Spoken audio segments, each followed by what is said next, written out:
to look neat when I get up there. You know what I'm saying? Let me lick it down. First time visitors. Do we have any first time visitors with us today? First time visitors?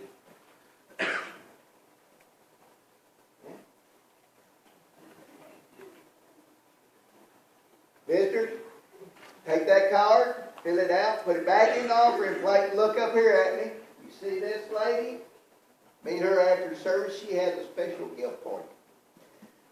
What I want you to do today is I want you to picture a big chessboard, okay? All right. Chessboards there, we got the black pieces on this side. And we got the white or the off-white pieces on this side. Well, the back pieces, let's just say that they are Satan's group. And Satan is moving them. It's wherever he wants to do. And, of course, you guess it by now, the white group is us. And God's going to move us. Funny thing happened to me this week. I got a call from my son one day. I think it was maybe Thursday or something like that. And he did not, and I didn't either, he did not know what was fixing to happen to him. He was talking to me, and I don't know what key. I really don't. But I eat him out. It was bad, people. It was just bad. I got to telling him, I said, see there, that's just what I'm talking about. That's what's wrong with this country today. What's wrong with this world. Christian people not doing what they're supposed to be. What are you doing? You know, I was spitting. I was so mad, on this phone. I had to wipe the phone back out. I was mad. It was so bad. He didn't know what to say after he got off, after I quit. He just kind of stuttered around and said, well, I know, Daddy, and it's the net. And finally, we just hung up. I went on about my business, and after a while, I wasn't feeling bad. I called him and told him I'm sorry. And he said, Dad, you don't have to apologize for me. And I said, yes, I do. I said, for my attitude and the way I spoke to you. Yes, I do need to say I'm sorry. Well, it went off like that. And I sat down to eat. I always eat around 10 o'clock. And I sat down to eat. And I was about 2 bites into my summer sausage, with my cracker. And that little, small, still voice. You know what I'm talking to, Brother Ron? He said, what are you doing? It broke my heart.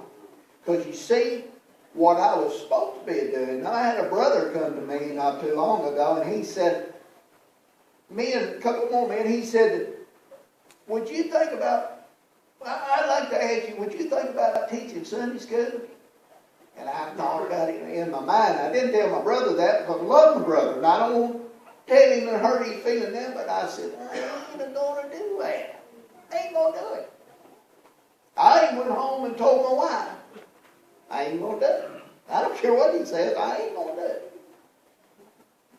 You know what God reminded me of that day? That Smith, that little voice. He said, you ain't doing nothing. What gives you the right to yell at your son or yell at anybody else when you're not doing what you said you was going to do in the first place? And I just had to hang my head. Because I wasn't. I hadn't pursued it. I'd actually forgot about it because I had something else about the plant. The plant had my mind occupied.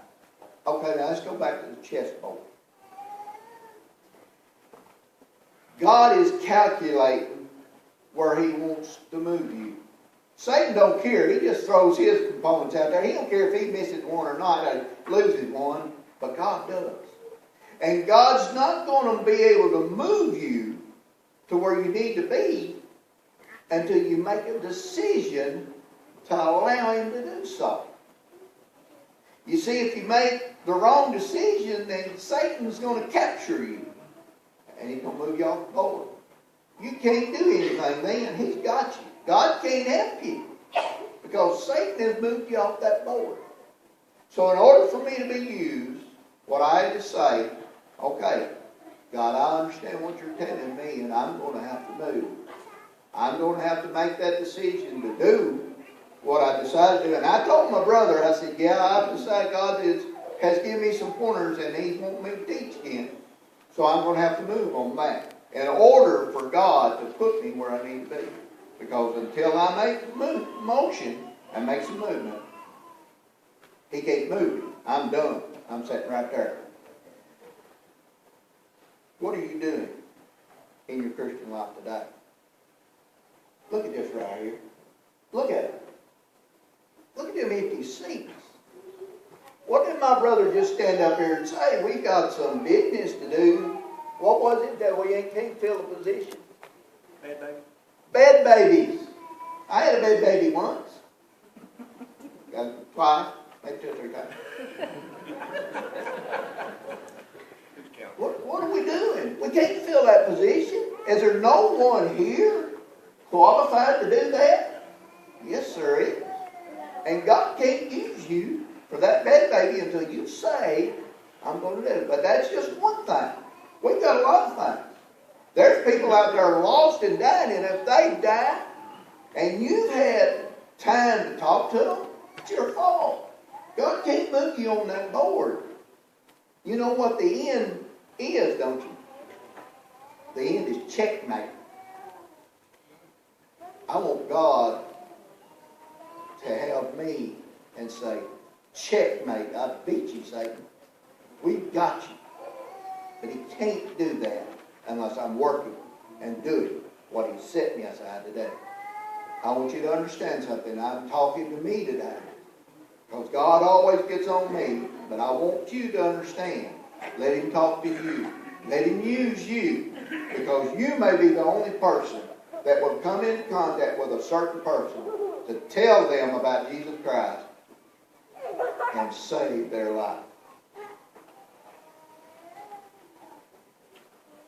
Think about it today as He brings a message. What are you doing? Are you doing what God has set you aside to do? Let's stand and pray.